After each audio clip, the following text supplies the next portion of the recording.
Hello everyone, it is Joe here from OmniPoke, the channel that brings you guys everything Pokemon. If you need PTCGO codes, go ahead and check out the Poketown store. You can even get a 5% discount on your orders by using the OmniPoke code. For today's video, it's one of my favourites. It's the updated best decks in standard post-Cosmic Eclipse, really starting to dig deeper into how the metagame is going to be changing thanks to the brand new set coming out. It's a monster set, as we know. It's like 270 odd cards. With all the secret rares and all that stuff, which is pretty intense, really. There's a lot of stuff going on, so a lot to dissect, and potentially a lot of new decks and tweaks to archetypes that we already know that we're going to have to really try and factor in all at once to see how these decks are going to end up. So we'll start off with the top decks pre-Cosmic Eclipse. Now, there's still, one special event going on in Paris, which I'm actually attending, but basically, it's just cups left for Cosmic Eclipse, so we more or less have figured out that format now, and we can sort of say with reasonable confidence what decks did very well and what decks are sort of trying to squeak in there with a random result here or there, maybe a good deck for cups or whatever, or they've had some, kind of breakout performances, top 64s, top 32s here and there, but for the most part, some of the top contending decks, things like Mew and Mewtwo, I think that archetype has definitely put itself out there as possibly the best deck in format with the amount of results it's had, since Worlds taking the big W. It's won a bunch of other regionals since then as well. So that archetype probably number one. ReshiRom has maintained a very steady amount of results throughout this format since Worlds, after being probably for Worlds the most hyped archetype, I would say. Malamar has had a really strange up and down tick throughout Worlds. It was super hyped for Worlds, bombed, and then has slowly crept back in popularity to now being like a tier 2 archetype in most people's eyes. Blacephalon obviously got second place at Worlds and has had a couple of top 8s and top 4s at regionals since.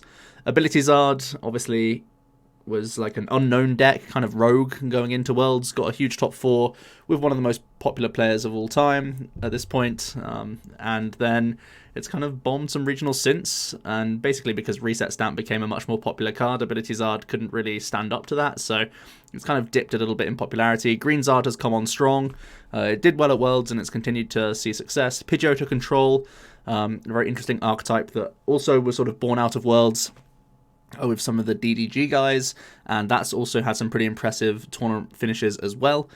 Gardevoir Sylveon, again, one of these decks that sort of came out of nowhere for Worlds, and has maintained very decent results actually, even though it's more of a counter deck for the most part, trying to use its charms to stonewall win some matchups.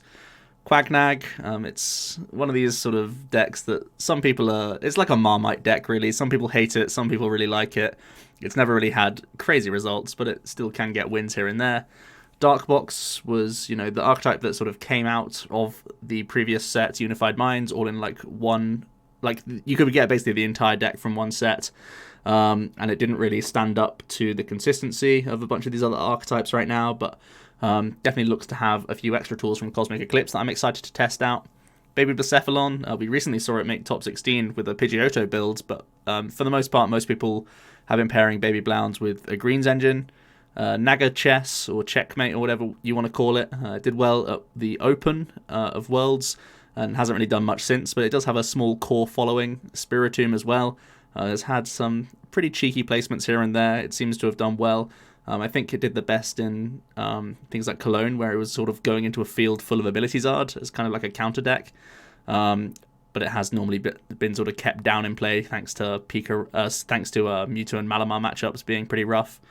Beheeyem, a pretty scary archetype that really did turn some heads day 1 of Worlds, with Hampus going like EXO into day 2 with the build, and then really sort of teetering off and not doing much since, mainly just because Mewtwo and Mew coming in with that Espeon Deoxys really has been like a pretty big deal for most evolution decks, just sort of becoming a really difficult matchup for you to deal with. Wallstall, normally using things like Keldeo, Bronzong, and a handful of other awkward Pokemon, just to sort of sit in the active and slowly chip away at your opponent while they can't really do much. It's never really got that successful, but it is, again, one of these counter-based decks.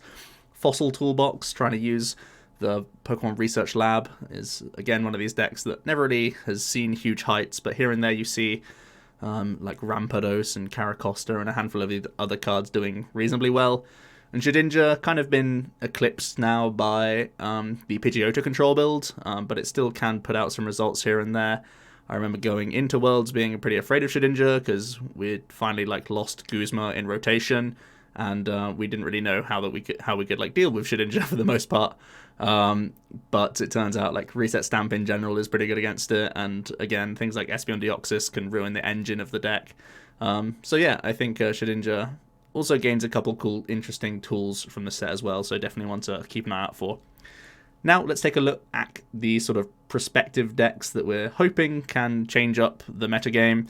I think there's only a handful of decks that are very good, and there's definitely some speculative stuff on the right side with could be good. I'll kind of be blunt and short with some of the archetypes, but I at least wanted to give them a mention on the video, just because, you know, some of them can definitely have a small impact on the metagame, even if it is just a new bad matchup or good matchup for certain archetypes going forward. So I think some of the biggest impact is going to come from the first two. ReshiRom and Zekrom Tag Team GX has some really big stopping power.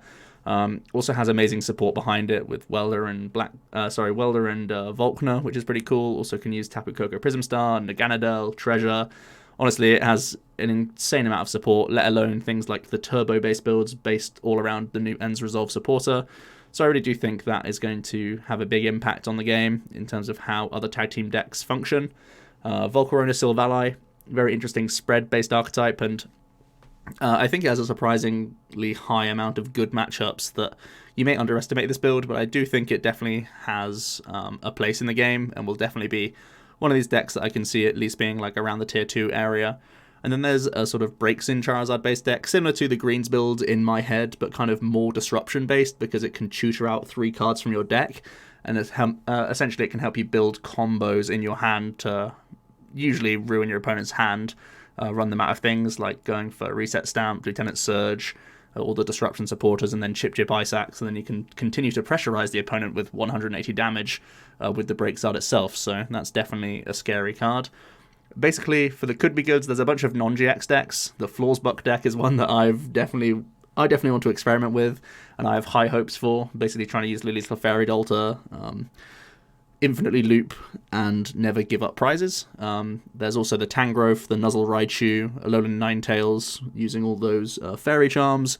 There's a stage 2 Gallade that can have double typing, and there's Steelix that can have some one-hit KO potential. So lots of different non-GX potentially entering the game, which is definitely pretty cool. There's also the Arceus Keldeo based deck, kind of an updated way to play Wall Stall in a little bit more of an aggressive approach. And there's also the Eeveelutions coming out from this set. They are all non-GX Eeveelutions, but they're trying to provide support for the previous GXs that we've had via the tins, the promos. So definitely worth looking at those. So the sort of overall trends I can see, like I said, more non-GXs, at least having a say in the meta. I think one of the biggest deals for non-GX decks is that Great Catch is becoming a card, and many of these non-GX decks don't really have a lot of space to fit in custom catchers, or at least have a good engine for custom catchers, oftentimes relying on things like Zeb Striker or like Pidgeotto to help you set up and draw cards. Never meant that it was that easy for you to get customs all in one turn, or when you could, like there's no telling how many times you could use custom catch throughout the game, like 2 times if you're lucky.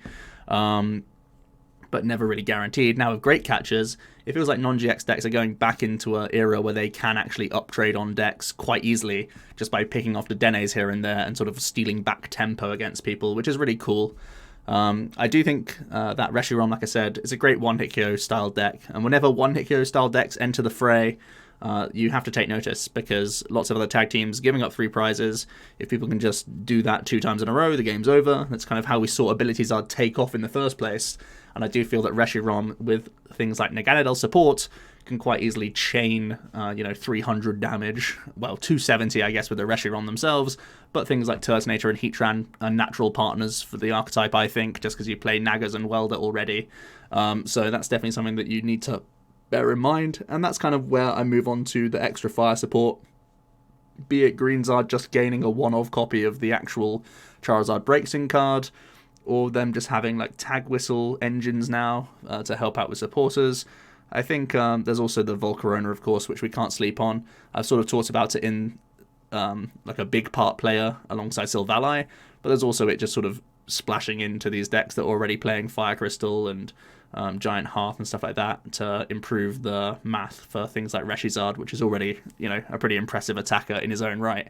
So yeah, lots of different interesting avenues for fire decks in general as well, so definitely worth looking into. Let's start off with these new archetypes. First of all, talking about that ReshiRom deck in more detail. I'm basically going to give you a quick rundown of how I believe the deck will look, and then talk about its strengths and weaknesses. So starting off, as I've said a bunch already, 1-hit go potential, which is great. A fantastic supporter engine going behind it. We know how many top tier decks are based around Welder right now. This will not be an exception. It can also benefit from Volkner, helping you pick out some crucial cards. Great catches on the right turns. It can help you get things like B-String to get you even more energy on the bench.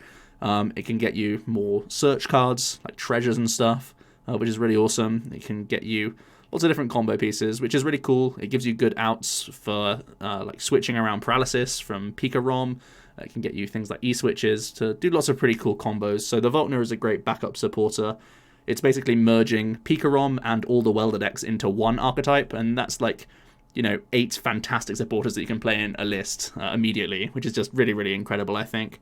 And you already have Nagas for charging up, which is providing a decent backup attacker, especially in non-GX matchups, offering a different type coverage, and just in general, just giving you great means of sort of recovering, so you naturally have a decent control matchup against Pidgeotto as well, so you don't even have to tech for Pidgeotto, because you're naturally just going to try and get an army of Nags down against them, as long as you don't start an awkward, chunky, like ReshiRom themselves. You can definitely like storm through that game just by using a Naganadel army, similar to how Blacephalon can take wins against Pidgeotto, so yeah, I think it definitely has a lot of pros to it. I think some of the weaknesses are that you don't really often have turn 1 pressure. What I mean by that is, a lot of the Welder decks, they can just kick off immediately. Even Mewtwo can do 120 turn 1 very often with Solgaleo attacks. The Welder decks, they can come on in with a Turtonator, or they can come in with a Heatran straight away and do like 150 or 130. Whereas this deck kind of needs to use its Welders on turn 1 just to like set up a ReshiRom for turn 2. Because you need to start evolving into Nagas and get charging ups and have energies around the board, not only on the active. So that is pretty low pressure turn 1, and it means that sometimes you'll be missing out on opportunities such as knocking out Jirachis to hurt your opponent's setup and all these other things, knocking out like low hit point basics before they evolve into GXs that are scary, like Sneasels and stuff. So that is a little bit of a worry for me personally, but I think he can more than make up for it with his like late game push potential, which is really cool. And again, if you have backup attackers like Heatran, you can definitely mask that issue of no pressure and sort of work towards the ReshiRom like in the mid game instead of like weldering to it on turn 1, unless you're up against some other tag team decks where you have the luxury of doing so.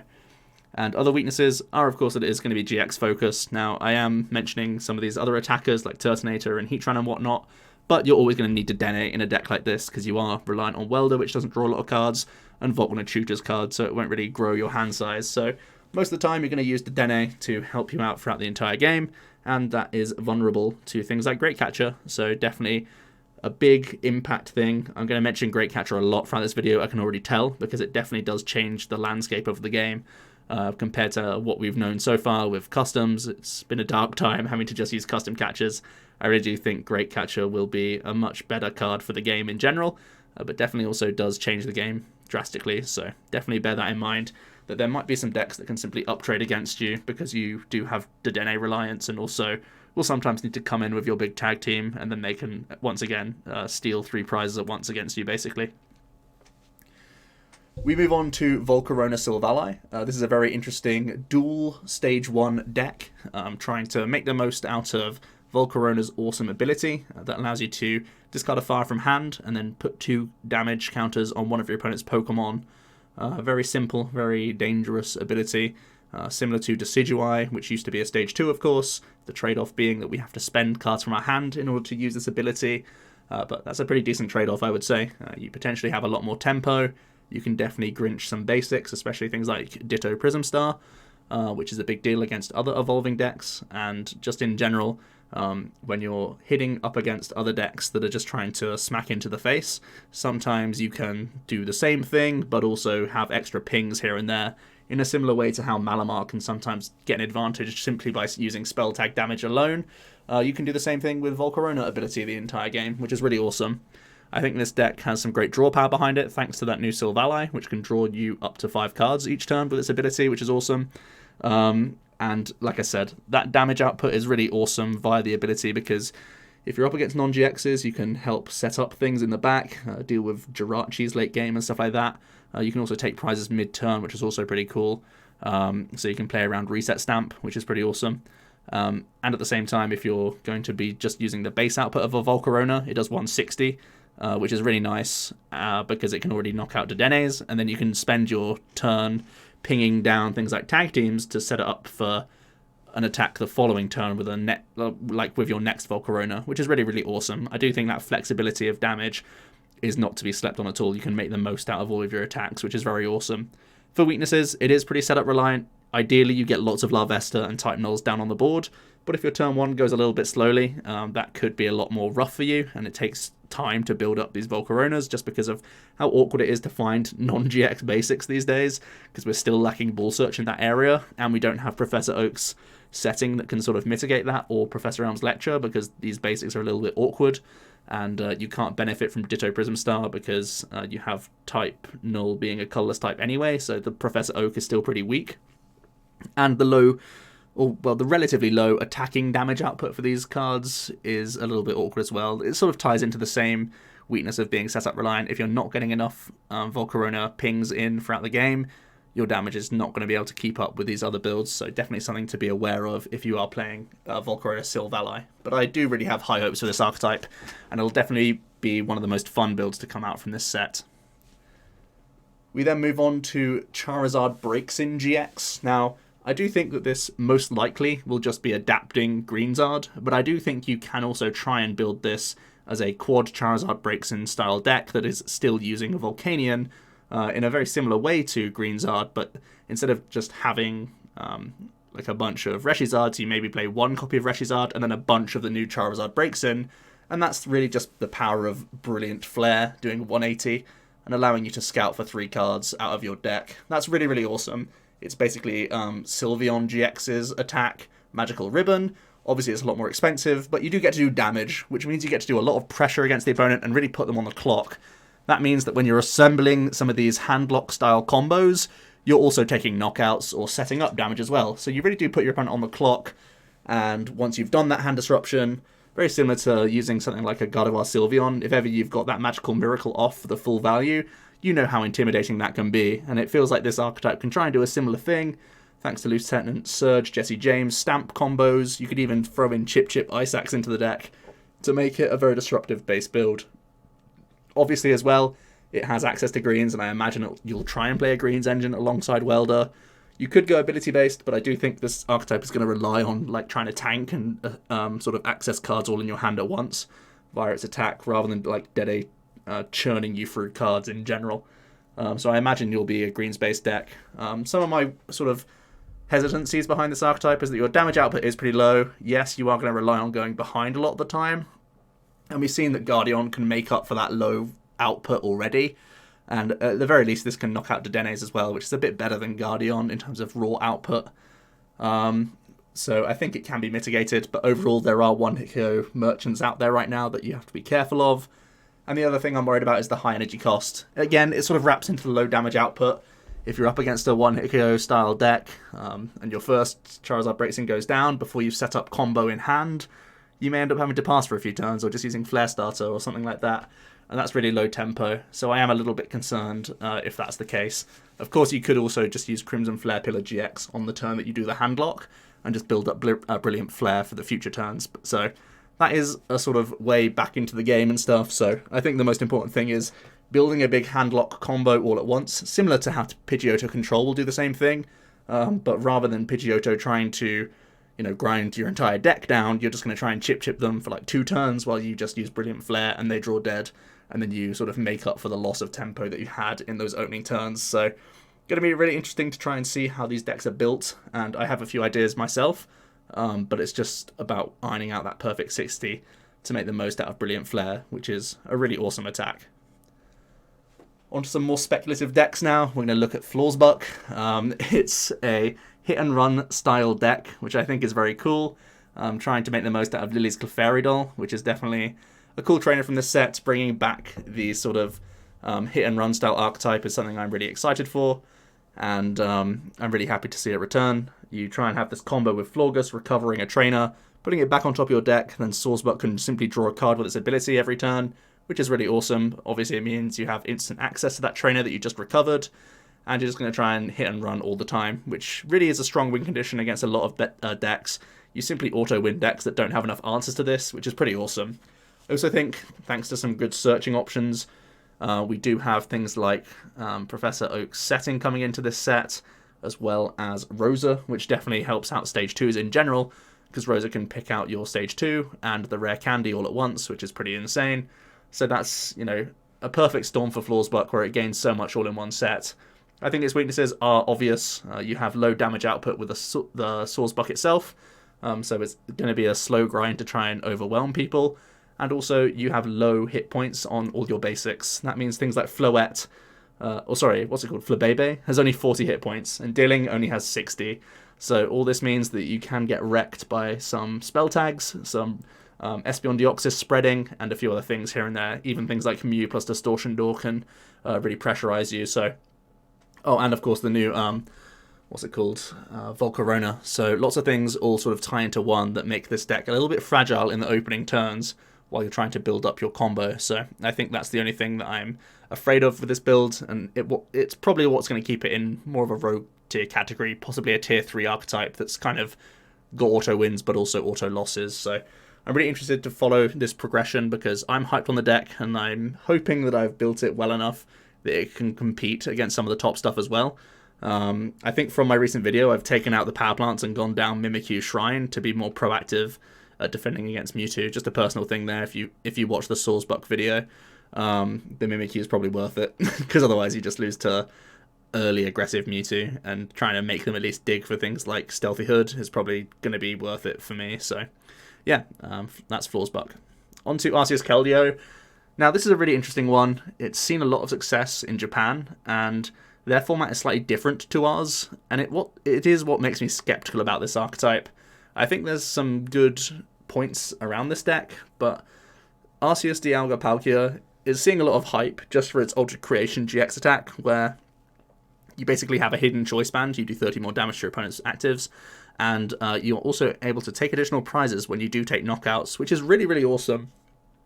But I do think that is slow tempo. Sometimes you can't attack with ADP until turn 2, and then you're wasting, in air quotes, your second attack, possibly your first attack of the turn on turn 2 to do no damage to the opponent and not affect their board at all.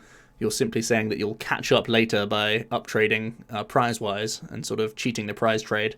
I think the best sort of target that you can pair this with is something like Keldeo, because Keldeo can just start charging through with things like Sonic Edge over and over, and Keldeo can eat through non-GXs with Sonic Edge a lot of the time, thanks to this hidden buff that you give yourself with Altered Creation.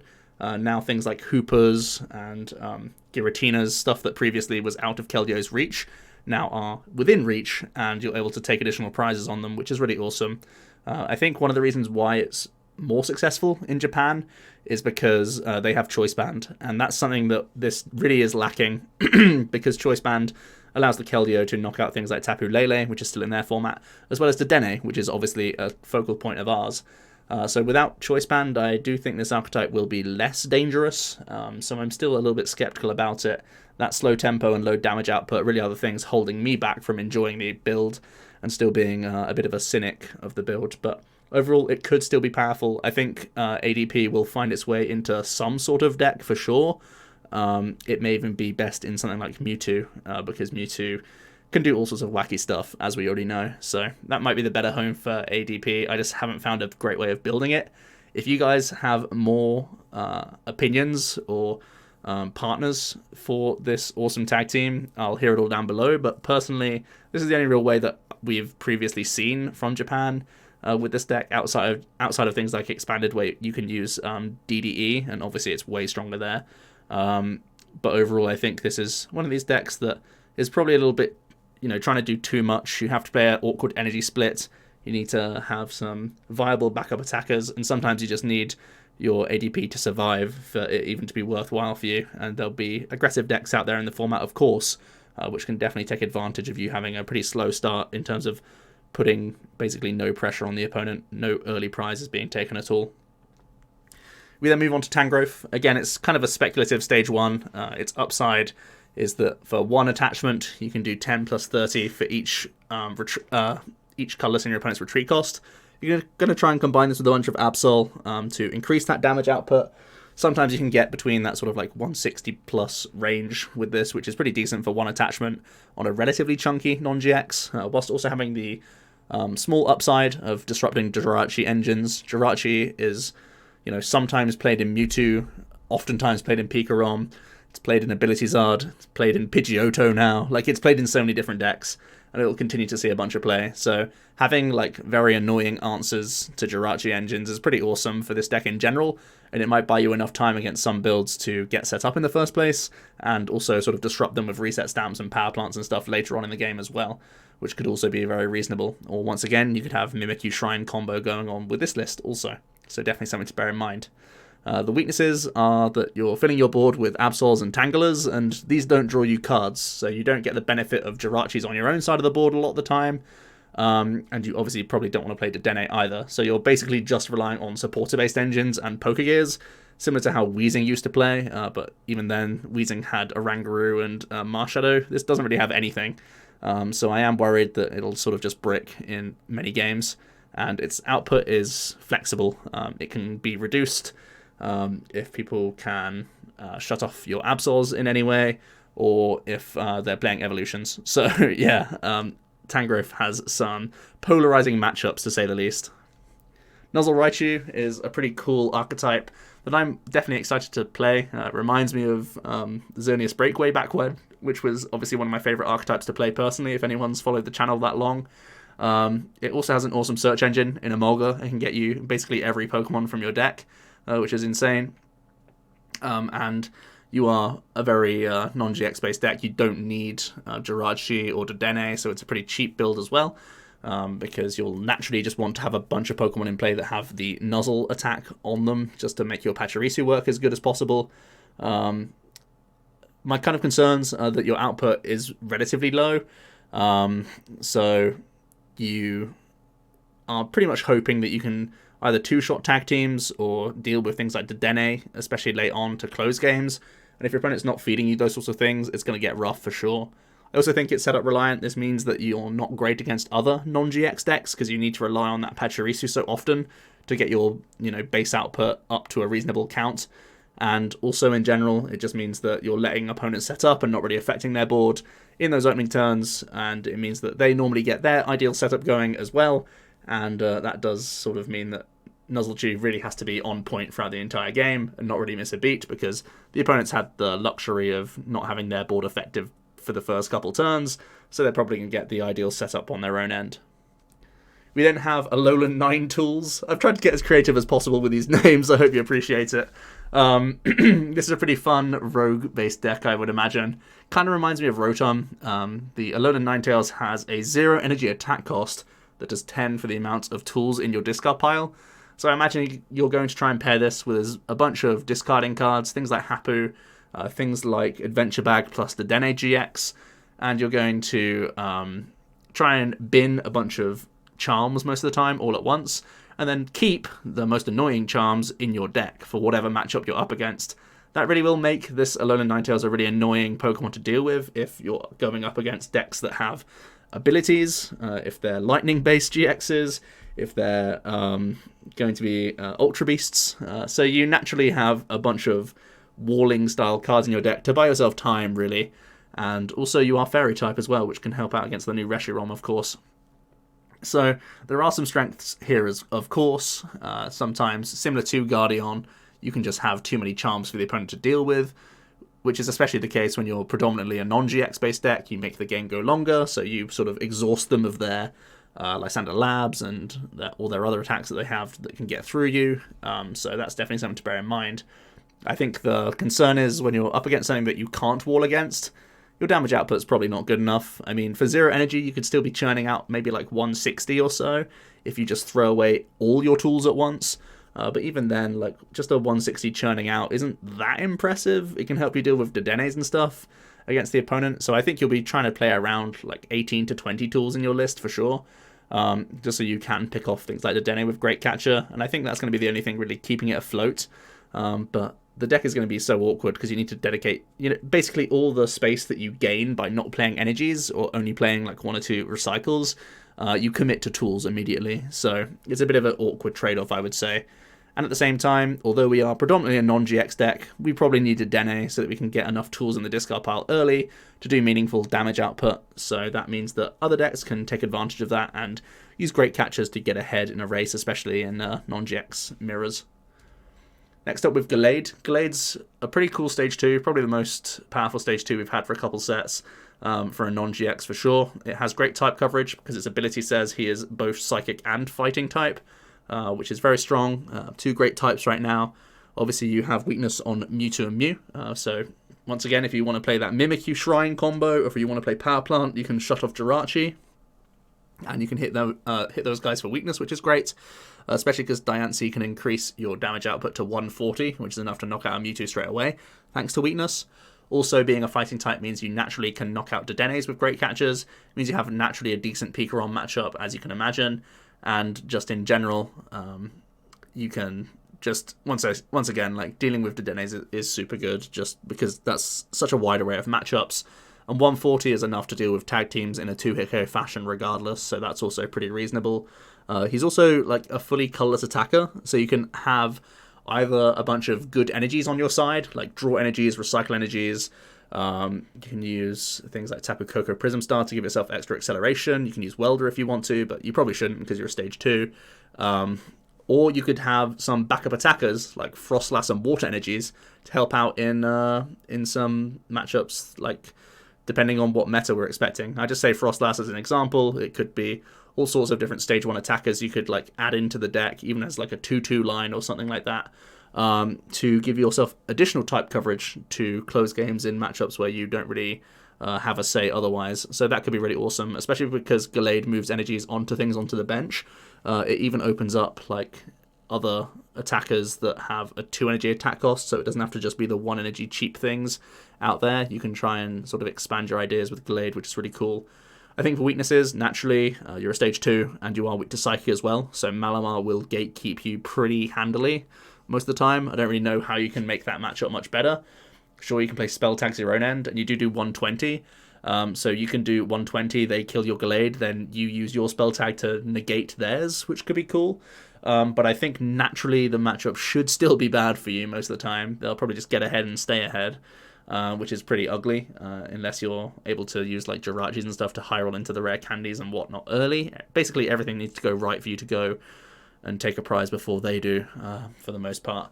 But yeah, possibly adding in things like Hoopers and stuff might be enough. You might also need to commit your stadium to things like Lysander Labs on your own end to deactivate their spell tags once again. But yeah, I don't really know how you can solve the Malamar issue overall without committing a bunch of space all at once. And I think naturally, if we're not hitting for weakness, Gallade is a 2-shot kind of card. You do have the additional help of spell tags as well. We've seen how that can help Malamar out, but at the same time, this is just a lot more work than Malamar, so it may just be that Mali is just the superior Psychic deck overall. Eeveelutions definitely interest me. I've got a housemate as well that's super into these cards for sure, so I know I'm going to have to test against this no matter what. I think some of the best benefits are that you can be posing big threats with just regular stage 1s. Stage 1s having like 270 hit points thanks to the ability of this Vaporeon giving your Eeveelution GXs an additional 60 hit points is really annoying. Imagine towards 60 with Mewtwo, how he used Shedinja very effectively to basically make your opponent go through 3 Mewtwo's. You can basically do the same thing in this case, right? Just have Flareons with 260 hit points that they have to get through 3 of. So it's very similar to the whole Mewtwo aspect, which is pretty cool. Also, you have a bunch of energy acceleration options available. You've got Welder and Red and Blue if you're going down the Flareon route, which I think is probably the strongest, but possibly some other routes. Like, even the Jolteon route has like Thunder Mountain, Tapu Koko, that sort of stuff. So whichever one you're going for, you have great acceleration options. And again, red and blue is available for the Vaporeon as well, even if you want to go down that route. So very, very cool options for all three of these Eeveelutions, even though Flareon's the one that I'm sort of leaning towards the most. That's basically just because of Welder alone. For weaknesses, I think the damage output on all of these cards is just relatively okay and not that insane. Power Burner GX could be a great finishing move for you, of course. We've seen how Victini Prism Star can get fully loaded with a card like this, but I imagine Flareon, or well, like the Eeveelution deck won't have enough space to play, you know, like 18 energies. But Bright Flame is reasonable output. Obviously, you have the Baby Flareon, which gives you an additional 30 damage. So that's something to bear in mind. But I think your damage output is only going to be okay on all three of your possible Eeveelution GXs. And once again, we are going to be set up based. We do have an Eevee from this set, just a regular non-GX Eevee that allows you to search your deck for any number of Eevee and Eevee GX, and you can instantly bench them, which definitely will help you get set up in general. But at the same time, you still need to get a bunch of these stage 1s into play to be getting the maximum value from all of your cards. So still asking a lot of you, I think, and that's definitely something that sort of makes me hesitant about this build. I think if you are an absolute dreamer, you could try and weave in like a couple of these Eeveelution GXs all into one build and see how that works and give yourself some type coverage and stuff like that. But ultimately, I think that's a little bit clunky, so that's where I sort of lay my hat with Eeveelutions. We have Steelix, and this is actually a pretty cool deck. It's going to function similarly to Blacephalon in my eyes, in that Blacephalon discards fire energies to do a 50 multiplier for damage. The Steelix can do the same thing, but with getting rid of 4 retreat cost Pokemon. Now, fire energies are much better to recover because you have Fire Crystal, and you also have things like Giant Hearth. Whereas the flip side is for Steelix, you have Pokemaniac, and you have Brock and stuff for recycle, which is definitely a lot more clunky. The only reason why I'm still mentioning Steelix in the same breath as like decent decks is because you probably will have good type coverage. We do have this Excadrill, which is a 4 retreat cost Pokemon coming out from this set, which can do 120 for 1 fighting, and that's a really decent number because it can deal with Dedennes once again, and it can also help your Pikarom matchup in general. So both these things mean you have a decent backup attacker, which means you can sort of build up your hand for big one-hit heroes when you need to, and then sort of lean into the Excadrill when you need to sort of cool off and use some supporters to draw yourself back into a decent hand size, because this deck will certainly be vulnerable to Stamp. We've seen how vulnerable Blounds is to Stamp, be it with the Greens deck. Obviously the new Pidgeotto build is a little bit less vulnerable, but we've definitely seen how Greens can sort of fall to a Stamp sometimes. This Steelix deck will probably definitely fall to Stamp because you're stage 1 based, you have an awkward attack cost, and there's no easy way for you to build up a bunch of Pokemon at once without it being Pokemaniac. And that guy doesn't draw you cards, it only like tutors these chunky retreaters, so you already need to have drawn into, you know, your next Steelix, your next energy card, and all that other stuff. So that's something that sort of holds me off from Steelix, but I do think he is a little bit underrated right now because his damage output is still pretty intense when you need him to be, based on how wacky you make your build. So that's all the decks that I think are worth mentioning from the new set. There might be a handful of others that I'm sort of missing right now. Let me know down below if there are any archetypes that you think deserve to be on that list. I tried to sort of be open-minded and let a bunch of these sort of more rogue decks join the discussion, but definitely I think the ReshiRom, the Silvally Volk, and BraixZard will be the most impactful ones from the new set. So let's sort of return to our top decks pre-Cosmic Eclipse and look at those in a bit more detail now.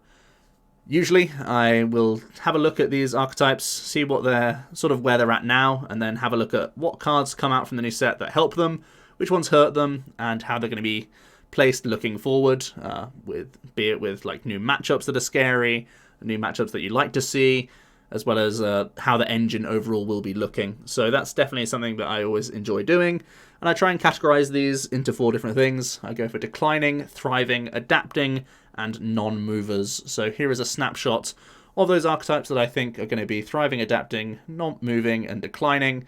For the thrivers, I think Guardian, Darkbox, Beheeyem, and Spiritomb.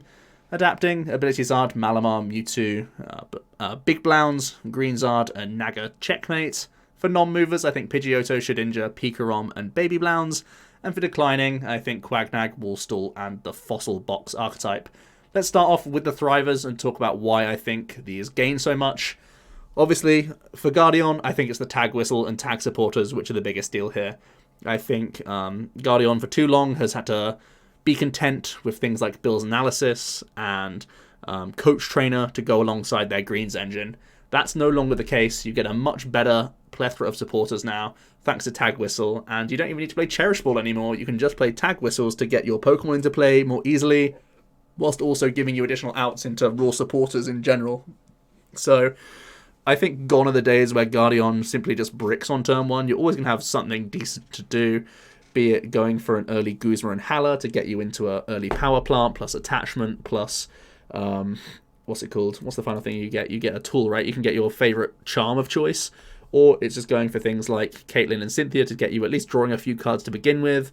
Obviously, Cynthia and Caitlyn come into their own in the mid-game, where you can also recover Green's Explorations from your discard pile, so that support is going to be absolutely nuts for this build. A few other interesting things. Obviously, Great Catcher's a nice one, so you have more gusting opportunities. There's Chaotic Swell as well, which obviously can be pretty decent. It can help you get around things like Lysander Labs, so things like Pikarom playing 2 copies of Labs. You can definitely defend against that a little bit better with just 1 copy of Chaotic Swell in your deck, which could be pretty awesome. A few more speculative ones from me. Island Challenge Amulet. We've seen how effective things like Xerneas and even like the Mimikyu have been in Guardian just for skewing the prize trade at times. You can definitely do that now with an Island Challenge Amulet instead and make your opponent just go through 3 physical Guardians. The upside being that you no longer have awkward starters that aren't Guardians, so you can Fairy Song a lot more quickly. Obviously, the awkwardness with Island Challenge Amulet is that you can get around it by not doing damage and taking knockouts. So that's by like placing counters or by doing status or something like that. Or once again, just removing tools or the effects of tools by using labs or something of the sort like Pachirisu or whatever else. So that's definitely something that you could explore. And also there's the Magneton, which I believe could be interesting for this build. Being able to assemble things like Surge into greens, or all sorts of other combos alongside these tag team supporters could be potentially pretty dangerous. So I think that's also something that might be worth exploring. Definitely something that I'm not going to sleep on and at least give it some thought.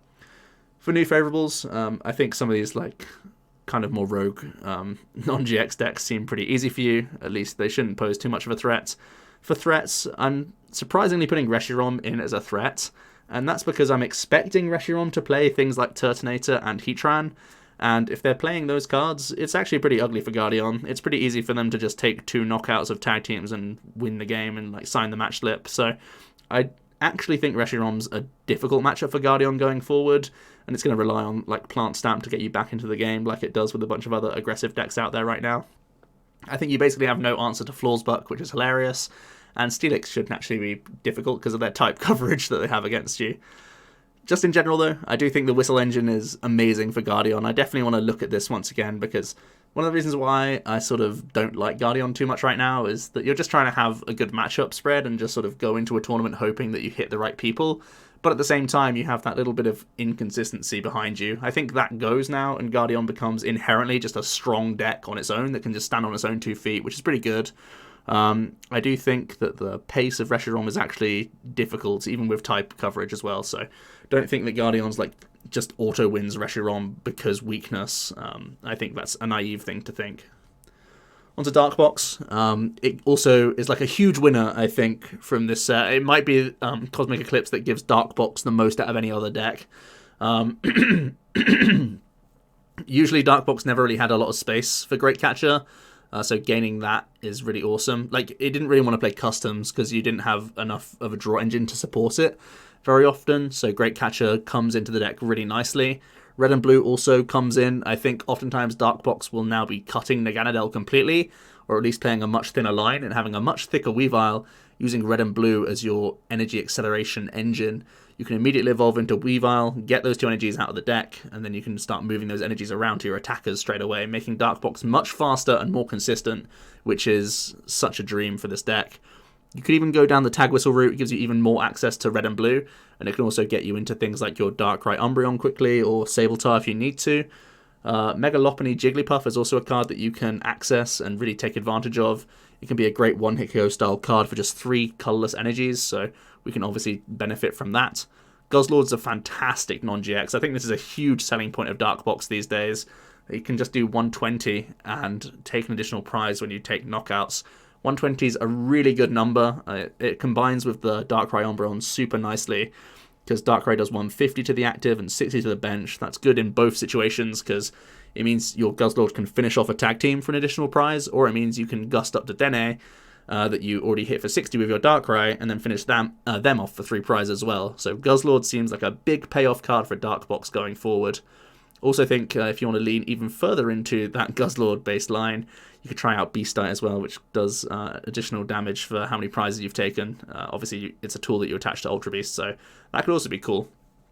For new threats, I think ReshiRom's awkward because they can be very fast, especially if they start jumping into the active with like Heatran straight away, of putting pressure on you. And of course, they can threaten your tag teams pretty easily. I also think Mimikyu is awkward. The new Mimikyu that combines with Shrine can shut off the abilities of GXs, which is definitely a big threat when you're going to be very reliant on Weavile overall. It might force this deck to play things like Stealthy Hood, which could get pretty ugly in terms of space. For favourables, I think you like seeing a lot of this other stuff. All of these other non-GXs, you should probably wipe the floor with just because you have Guzzlord, and that's all you need really to win non-GX matchups, because you'll be taking additional prizes against them, simple as that. Moving forward, I really do think this archetype jumps back into relevancy. A lot of us were sort of hyped on this pre-Worlds, and then it never really... I mean, by the time Worlds actually came around, I think the hype had died around Dark Box. Enough people had like tested it, seen it was inconsistent, and sort of moved on from there. And it hasn't really ever got back in popularity out of like casual play, I guess, and League Cup play.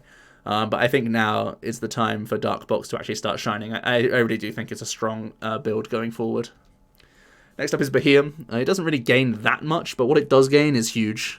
Gaining Lily's Clefairy is such a big card for a hit-and-run style deck that Beheeyem kind of is. It's not really hit-and-run so much as like you're trying to loop this Beheeyem, but it's the same deal where you're going to leave something in the active for your opponent to deal with, and the Clefairy essentially buys you 4 turns, and that's really good. Trying to give yourself, what is that? That's like 270 damage or something for free, basically, with your Beheeyems. Whilst doing 4 turns of item lock, like that's pretty good. So making space for Clefairy is definitely going to be nice for Beheeyem. Like previously, it's played things like Goomy and some other random walls that you just throw into the active and hope your opponent is slowed down by them. But now the dolls just say no, so that's a really strong card for the deck. Additionally, you do have Professor Oak's setting. You can benefit from Ditto and getting Elgyem down. You can still play Pidgeotto, or you can go down different routes as well. For giving yourself draw, you can even go down the Zeb Striker route, or have a mixture of Zeb Striker and Pidgeotto. That could all be pretty cool. You could even go down the Jirachi based route that we've seen things like Pidgeotto control go for. You now have like a couple Jirachis that you just throw into the active on turns, knowing that you can use the dolls later on in the game as well. So definitely something I want to explore, trying to add in the Jirachi build into Beheeyem, which could be awesome. For new favourables, I think it really likes FlorSbuck because they can't play their items, and that's what the entire deck's based around. Alolan and Ninetales should be fine. You should buy yourself enough turns to win that game. BraixZard I also think is good because they're oftentimes going to rely on Stamp to come back in the game, and they won't be able to have that option against you. For awkward threats, Silvally Volcarona, definitely going to be awkward because they can ping down your stuff, and they also... Well, yeah, that's like the main reason that they can really shut you down. So you might have to play some like heavy power plant or something like that to get around that new awkward matchup. And there's also Raichu, which I think is awkward. Although you do buy yourself a couple turns, they're just so easy to set up on their own. Like their search engine isn't affected at all. Their normal like few turns isn't affected at all, and they can just still pump out Raichus against you. So although the doll will buy you some time, I think the raw hit points of the Raichus will be awkward for you because you're still two-shotting the Raichus non-stop. So you might need something like Mareep to help you out in that sort of case. Overall, I really do want to explore Clefairy. I really think it's a strong card from the set, and Beheeyem is one of the best users of this, especially because people can't even use custom catches against you. I think you're still a little bit worried about Mewtwo matchup, but possibly something like Shrine Mimikyu could come into this deck and give yourself a bit of a better time. Spiritomb I'm also excited for. I think this is one of the seem as though it's a basic. It has the most potential to fit in like a bunch of great catchers. It's got very, very good output for dealing with the Denes. It's like a really good card for that purpose alone, just by spamming Hustle Belts, Rainbow Energies, great catchers as much as possible. I really do think Spiritomb can do that, and it can also have the space to play a bunch of basic Ultra Beasts to give yourself good typing and just extra like power spike turns while you build spite throughout the game. So I really do think this naturally is close to being a good enough deck, but is held off by a few things. And I think one of the biggest cards this deck can play is Mimikyu. Spiritomb already plays high Shrine count, and Mimikyu just goes in as a one-of. You pop that guy down on the bench, and suddenly your Mewtwo matchup is a lot less horrible, and you're not that worried about the new Silvally Volk as long as you can establish that Mimikyu early. So I think that's a really big deal, and I also think Lana's Fishing Rod's a nice addition to the deck. Previously, you would rely on things like Nanu or Brock to recover your Pokemon.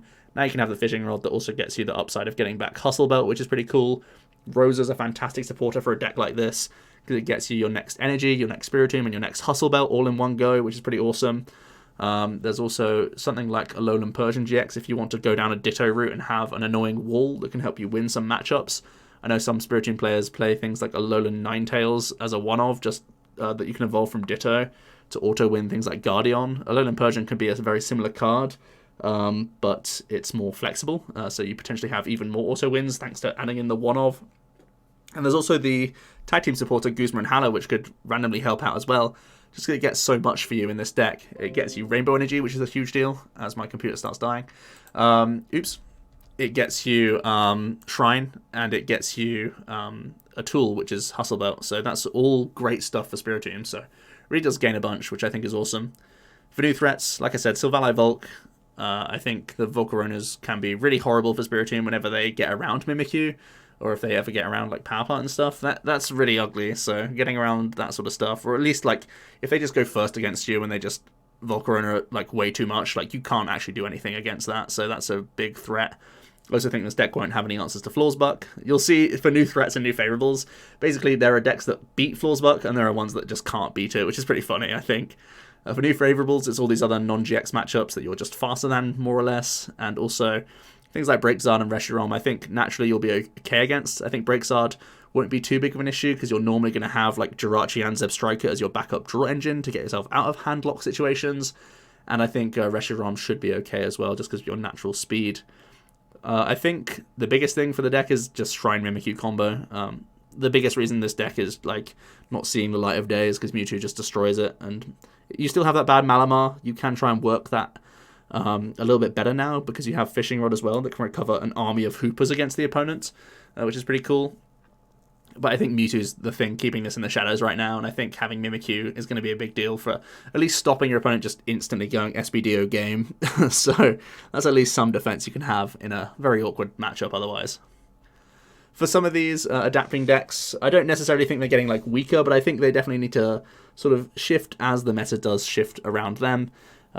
It does gain Great Catcher. Obviously, every other deck in the format gains Great Catcher, and AbilityZard used to boast that it had the best Gust in format thanks to Ninetales.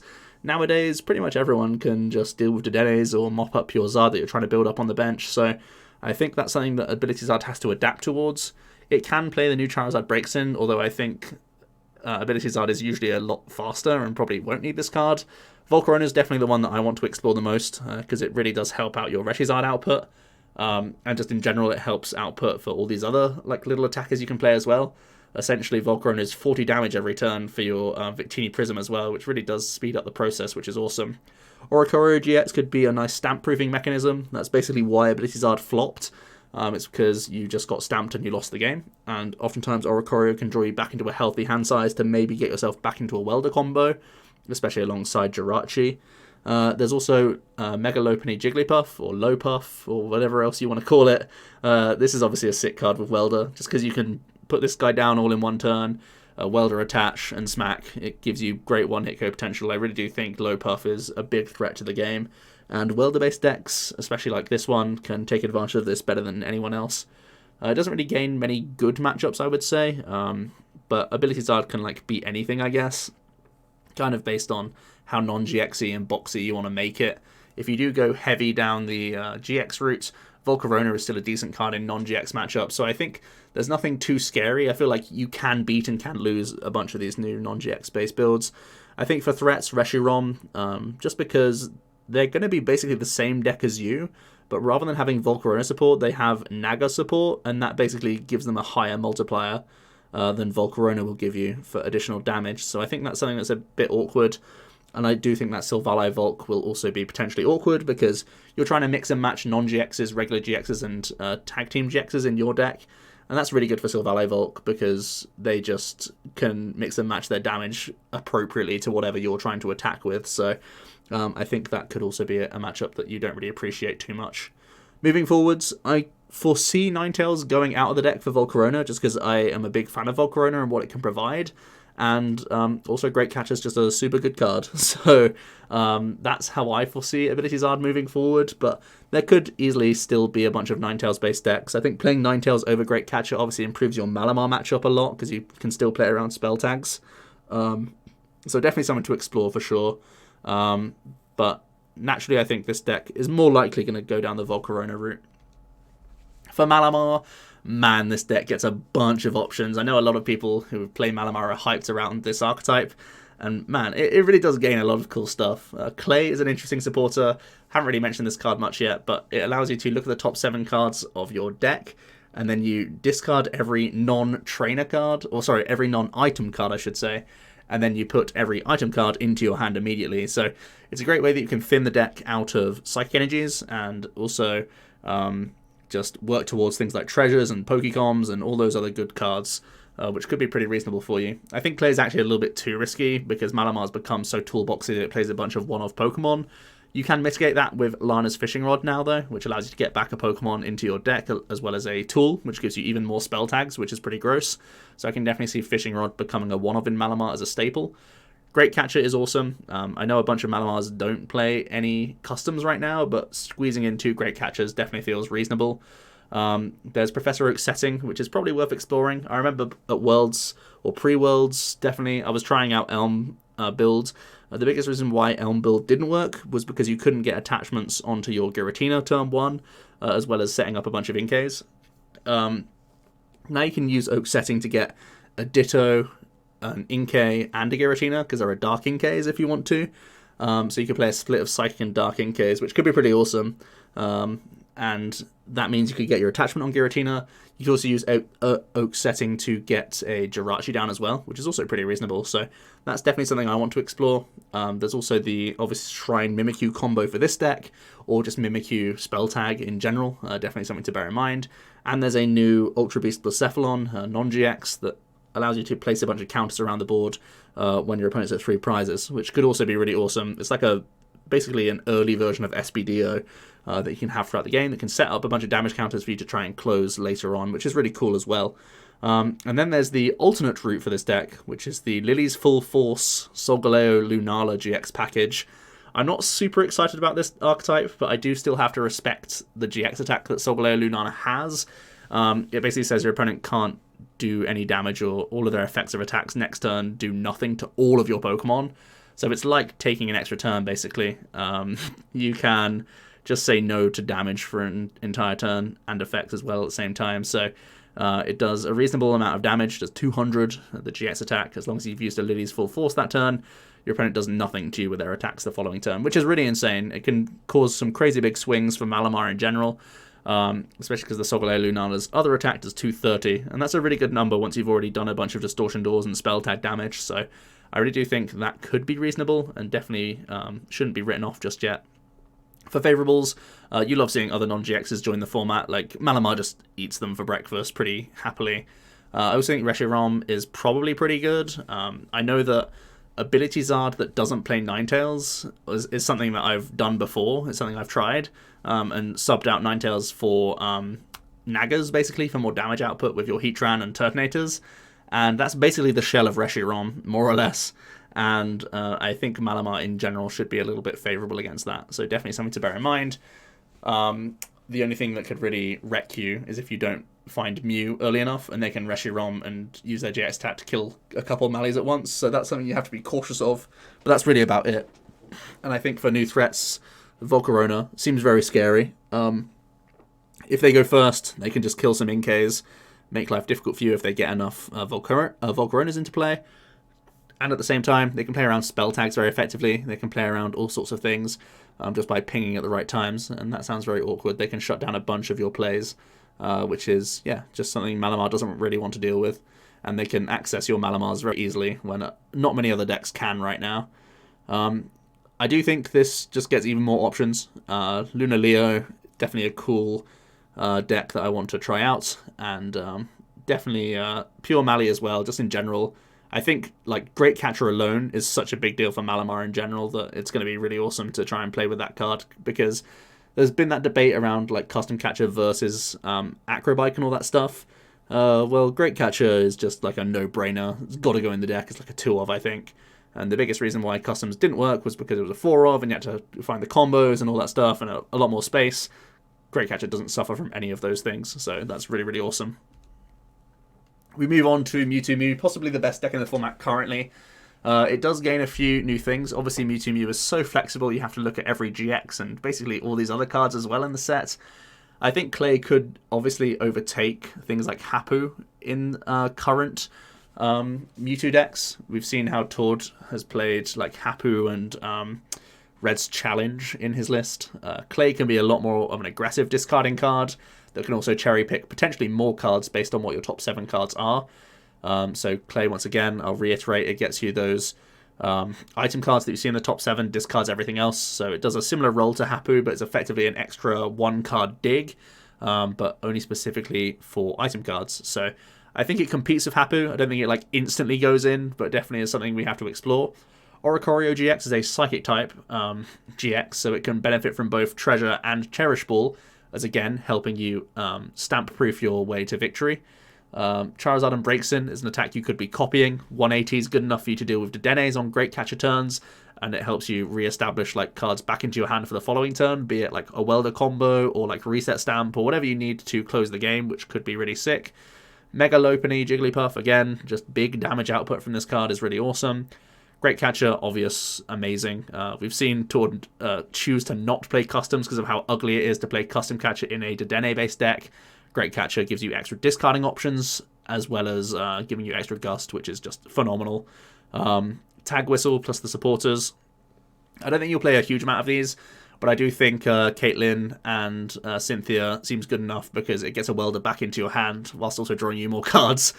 So I think that's pretty good. And it has minor discard synergy as well. So I think Tag Whistle is a no-brainer in Mewtwo. And Chaotic Swell as well can really help you out against Shrine. And it can help you out against Power Plant, which is really good because you're worried about Mimikyu Shrine and you're worried about Power Plant, of course. So I think Chaotic Swell could easily go into Mewtwo. Although Mewtwo is still reliant on Giant Hearth on its own end, I think Swell could be like a 2-of in Mewtwo just to help you win that Stadium War in a similar way to how we've seen the Marshadow in the deck. Although I do think Marshadow is probably still worth keeping in the list. For favourable matchups, it can spread around FlorSbuck, so it's pretty good. Also think its Raichu matchup is probably going to be fine just because you have things like healing in addition to all that spread damage you can do with SBDO. For new threats, I think ReshiRom is definitely awkward. They hit 270 plus turn by turn, and that's ugly for Mewtwo in general. I also think Ninetales will wall you with the amount of fairy ability charms that they can play, which is really ugly. And Mimikyu in general, just splashing into all these decks. I've said already like 5 or so different decks can try adding in that Mimikyu Shrine package or Mimikyu Spell Tag and all these other combos. So I think that's definitely a threat for Mewtwo. Mewtwo might have to start playing Stealthy Hood to play around silly little Mimikyu. Because I think that card is going to be hell to deal with. I think it really is ugly. Moving forward, I think it just gets stronger personally. I think it's a little bit scared of low puff in other people's decks because this deck is itself, super GX based. Your board is normally just like Mewtwo's and then Dedennes. That's basically your entire board all game. Other than like sometimes a Latios that you started with, or sometimes Marshadow in play if you're up against Power Plant based decks. But usually your board is just GXs, and low puff can really punish that. So definitely something for Mewtwo to be aware of. At the same time, ReshiRom can also just one-bomb you. So I think that is a bit of a fear factor for Mewtwo. Mewtwo is basically seen as like the best one-hit KO deck out there right now because we have Family Charizard and we have Magcargo and stuff like that. But ReshiRom and low puff definitely like rise to that challenge and can go toe-to-toe with Mewtwo, I would say. Blacephalon, this is Big Blounce. It does gain Great Catcher, again, great addition just to every deck, basically. Beastites is a pretty cool tool card to increase your damage output even further, but I think possibly the better tool is Island Challenge Amulet. Blounce being even more of a glass cannon than ever, by turning yourself into effectively a GX Pokemon, or sorry, a non-GX Pokemon, I should say, whilst having still some insane uptrade potential is really awesome. I think for new threats, you don't really like seeing many of these non-GX decks, especially Ninetales with all those charms, and FlorSbuck you really don't have any answer to. Also, Silvally Volt can jump B-String quite happily. The Volcarona does 160, so it's just obviously easy math that they just go 160 and ping the bench, and then they Great Catcher the bench, and then ping the new bench Pokemon that you've just moved out the way, and they jump B-String basically every game against you, which is ugly. And also they have the Silvally that has a GX attack against you that just instantly knocks out a Blound when they need to. So yeah, that should be a pretty hard matchup, I would say. For new favourables, I think BraixZard should be pretty good. Normally, decks that are trying to like stamp you out of the game, it's probably too late, because Blound's probably had like its B-String turn pop off, and it's probably set up a bunch of Naggers already, so they've probably got their board as good as it can get before they stamp you. So as long as you can play around that, it's going to be fine. Moving forward, I think the new Don GXs are ugly, and Silvolk should keep it down in play, I would say. Especially because they can also play around Island Challenge Amulet. If you put yourself down to 90 hit points or whatever, 80 hit points, they can just like ignore you for a turn, gust up other stuff, and then just ping down that Blacephalon. And if they ping you down, you're not dying to an attack, you're dying to an ability instead, and then you give up the full 2 prizes, which is really ugly. So even easier ways for them to get around B-String. So yeah, I think that's a little bit ugly for Blounce overall, so it is going to have to adapt. For GreenZard, it gains that Low Puff, as well as the Charizard Breaks In, which we've already talked about a bunch. Tag Whistle and those tag team supporters seem great. Similar to Guardian, how it can benefit from those. You can use Caitlyn and Cynthia to get back more greens or more welders, which is awesome. You've previously seen GreenZard even play like 1 or 2 copies of Lucamine, and you can basically do the same thing, but Caitlyn actually draws you cards throughout the entire game, which is awesome. Obviously, Tag Whistle, much better than the Cherish Ball as well, just in general, because it's a consistency card that you'd love to see in that opening hand if you've got nothing else going on. And Great Catcher, just again, I have to keep reiterating how insane that card is. For favourables, you like seeing some of these matchups. Why have I put FlorSbuck on a favourable? Probably should be unfavourable. What am I thinking of here? Yeah, FlorSbuck should be an unfavourable. That's my bad.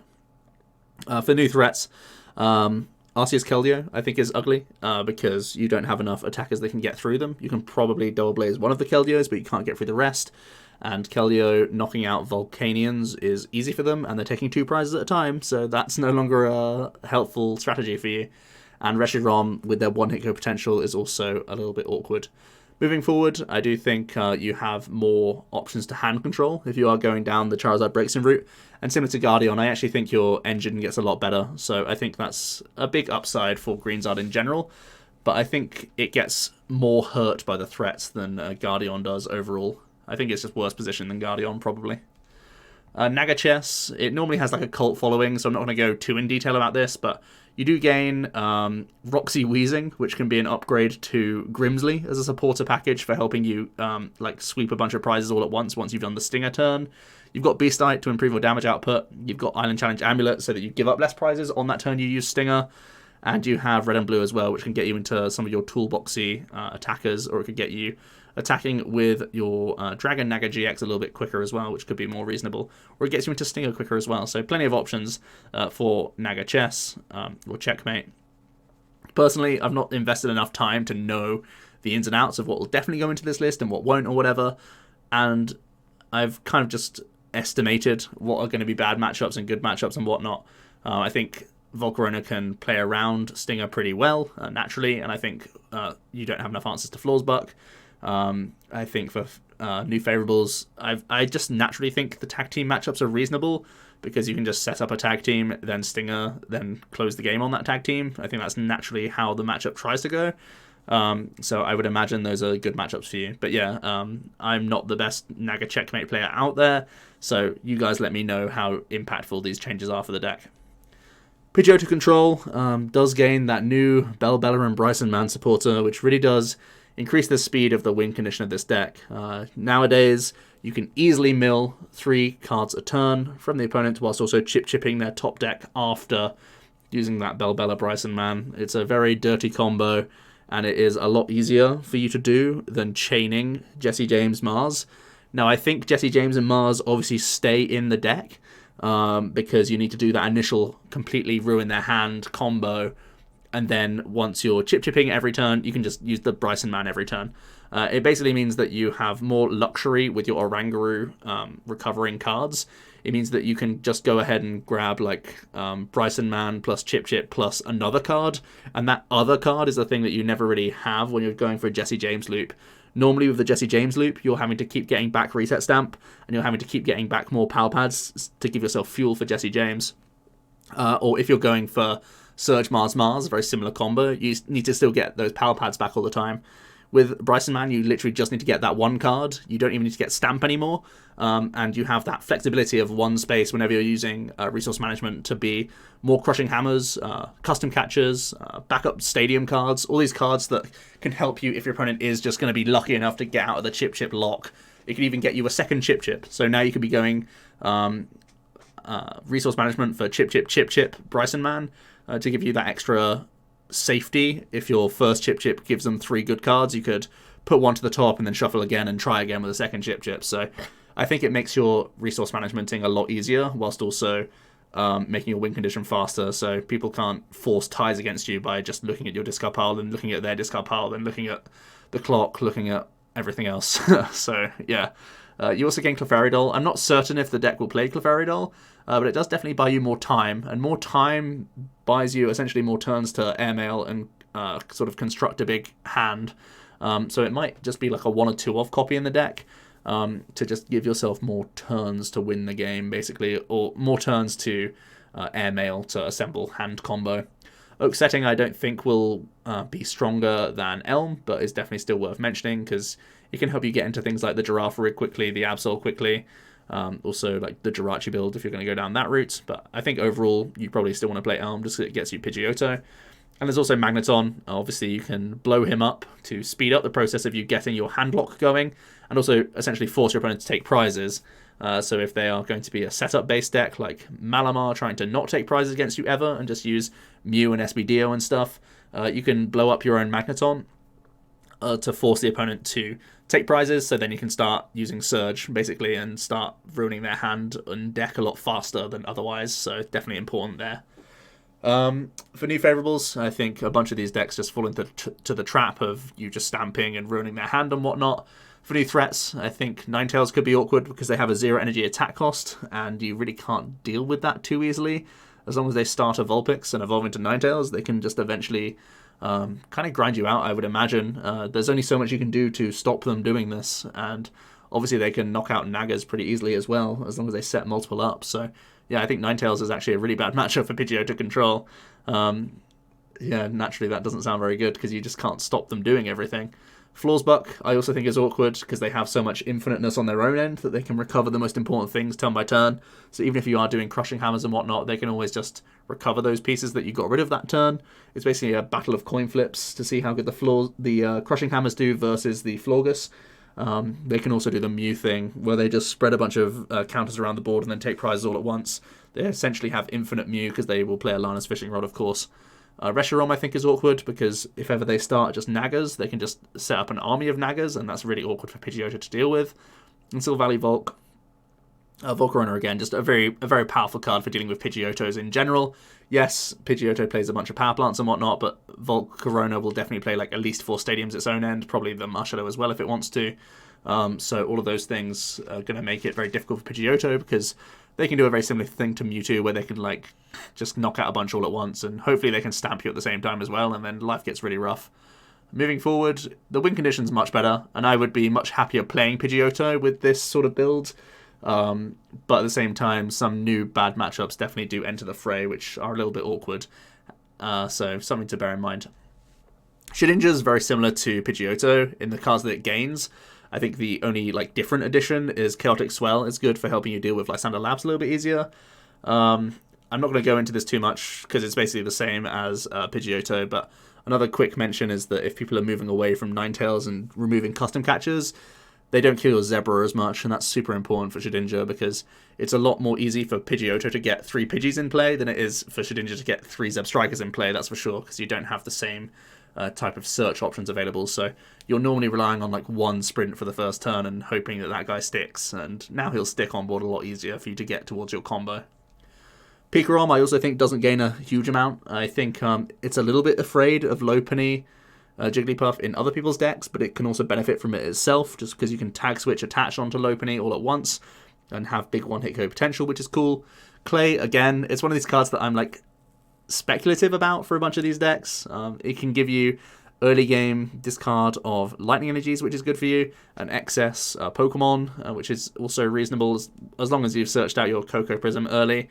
Ultimately, I think we've seen that Cynthia and Bills are probably the best supporters out there, so Clay might not make a big impact to the deck. What I do think is awesome is Great Catcher. The deck actually has a bunch of discard now by having Radars and Great Catchers. It might actually go back towards Lily if it wants to, with the amount of discarding cards that it has once again. But yeah, Great Catcher's a really, really awesome card for the deck, just giving you even more control of taking prizes when you want to, paralyzing stuff when you want to, making the most out of your GX attacks. Yeah, really, really awesome card for the deck, because custom catchers are hell to play, even with Pikarom that has Volcarona and Jirachi. One of the reasons why Pikarom's been so strong is because you have these cards that can get you customs more consistently than other decks, but Great Catch is also just a great thing to pull from Volcarona whenever you need to close the game. New awkward matchups. You don't want to deal with Ninetools because they have so many Lightning Charms. ReshiRom I also think is awkward because they have such big one-hit KO potential back-to-back. Even if you do stamp them, they can just charge up a bunch of times and even just bring in like a Heatran to close games sometimes. And FlorSbuck you don't have enough answers to as long as you don't judge them out of game, basically. So some of these new fringe matchups are a little bit awkward for you to deal with, but I do think in general the deck doesn't lose a bunch, and Lopuff is a pretty cool card to add into this build for sure. Baby Blounds, we've recently seen it do well with Pidgeotto. I kind of made the slide with the greens build in mind, but basically the two gain the same sort of stuff, I would say. Oak setting is cool. It can get you towards your Blown, your Jirachis, and your Pidgeys, which is decent. Beastite gives you potentially more damage output, but I imagine you just play more fires anyway. Great Catcher, obviously, is a big upgrade to customs when you're trying to uptrade with this deck. And Rosa is decent for getting you towards like your next Blown, your next Energy, and like Fire Crystal all at once. So it can get you, you know, either Flint or Crystal, which is like 250 damage that you get with the raw energy that you get off the Rosa herself. So that's pretty awesome as well. I definitely think that'll be like a 1 or 2 of in Baby Blowns going forward. You don't really have an answer to FlorSbuck, but you love seeing a bunch of these slower non-GX decks out there, and I think you are quite happy to uptrade on BraixZard and Silvolk as well. I think Volcarona will do better against the Pidgeotto build that's just come out from Knoxville. But if it's the green-based build, you're probably going to do fine against them for sure. Moving forward, I really do think it's a good beat stick, and I think the Great Catcher and Rosa aren't like huge additions, but I think they're good enough to keep pushing this build and make it a lot stronger for sure. I definitely do see this deck continuing to do decently. Quagnag, I think is going down in play personally. Basically, I don't like it gains cards, but the new matchups just like aren't great for it. The only new matchup you want to see is BraixZard, really. There's nothing else you really want to see. Even like the Silvally deck, because they'll just attack with their Silvallis. You don't have type coverage, and then their Volcarona is going to be pinging your bench, and that's really ugly when you're an evolution-based deck. You do gain Great Catcher, which is awesome, but the Quagnag deck isn't often hitting 160. Like, it's only really the Naga turn where you hit 160. So even then, it's not a big deal very often. So the deck just doesn't gain a bunch. Oak setting's cool. You can have 2 different types of, what's it called? Quagsire? Oh, sorry, Whoopers. And of course, you have Ditto and Poipole. So there's some flexibility there if you do want to go down an Elm-based build. But I think just other decks gain more than you most of the time. And your matchup spread's not great. Like, fire decks are kind of going away right now. So Quagnag's just relying on Keldeo winning you games, and that sounds really ugly. So I don't think your matchup spread is necessarily good. There's not many matchups that you're like super afraid of coming out of the set or whatever. But it's not super relevant. I just think Quagnag's less of a good counter deck now. Like, just move on to Dark Box or something else that's going to be more consistent in my book. Wallstall as well. Never saw a huge amount of success really in this format, but it does gain a few toys. Clefairy as well, buying you more time. Time is really good for Keldeo because you spend a lot of turns passing just by attaching to your stuff because you don't have acceleration for your Keldeos. So Clefairy are actually really good for that purpose. Kotick Swell gets you around Power Plant, which is awesome. There's another potential wall for the deck in Alolan Persian GX, which can wall a bunch of things. There's even the new Will Supporter, which can help you flip heads on scoop-ups, which is a very bad way of using Acerola, but it's still healing, so I still put it in here. For new favourables, I think you like seeing some of these decks that are purely GX-based, like Volcarona and BraixZard. You really don't like seeing a bunch of these new non-GX decks joining the fray, though, so this deck can defend against Power Plant a lot better than it used to, but it definitely doesn't appreciate half the new deck, like more than half of the new decks coming out. If any of these prospective non-GX decks actually see play, that's really rough for this build. And finally, we're going to end on Fossil Box. I know it's been a long video, guys. I've tried to do my best to be concise. But again, I think Fossil Box is only ever been a rogue, and it's going to remain rogue, I think. All these new non-GX decks come to the fray, and that's really rough. You do gain Rosa, which is nice for like rare candying, but usually you use the stadium anyway, so you don't really need to rare candy stuff. Rosa can still pick out some important tools for you though, like the what's it called, Karate belts or whatever. So that's pretty cool. Once again, Clefairy buy you turns to start attaching to Rampardos and Caracosta and stuff on the bench. But it's just more stuff going into the deck, which is just not consistency cards, and that's definitely ugly in my book. So I think this archetype can probably be put to bed now that there's new cards coming out. I really do think that there's just too many bad matchups for this deck. I don't even know what you're trying to target with Fossil Box, to be honest. Like, I really did struggle to win any games with this deck whenever I played it. So I put it on the slide just as a courtesy, really. To say what it could gain, but it's really not a deck that sits well with me much at all. So yeah, that's going to be it, guys. That is all the decks, I think. Yeah, that's going to be it for today, guys. Thanks so much for watching, and let me know your thoughts about Cosmic Eclipse. Maybe I've missed out on some certain archetypes. Maybe there's some other toys that I've talked about or have forgotten to talk about certain decks, and you're really hyped for your own archetype and how that's going to change things up. Are you scared of Mimikyu Shrine combo? Are we going to have to start playing Stealthy Hood in all of our decks? Will Mewtwo still survive? Is Volcarona going to be a flop? Is BraixZard going to be ruining hands from now on and overtake Pidgeotto as the control sort of lock deck? I'll hear the discussion all down below. Let me know how awesome the FlorSbuck deck is. And yeah, that's going to be it, guys. I'm going to be trying to open this set pretty soon. Obviously, it comes out early next month, and yeah, I'm going to be doing more deck content from some of these new decks that I've sort of talked about today, and then I'll be moving on to updating old decks as well, which I know a lot of people are excited for. So I'll try and get towards those as quickly as possible. So cheers.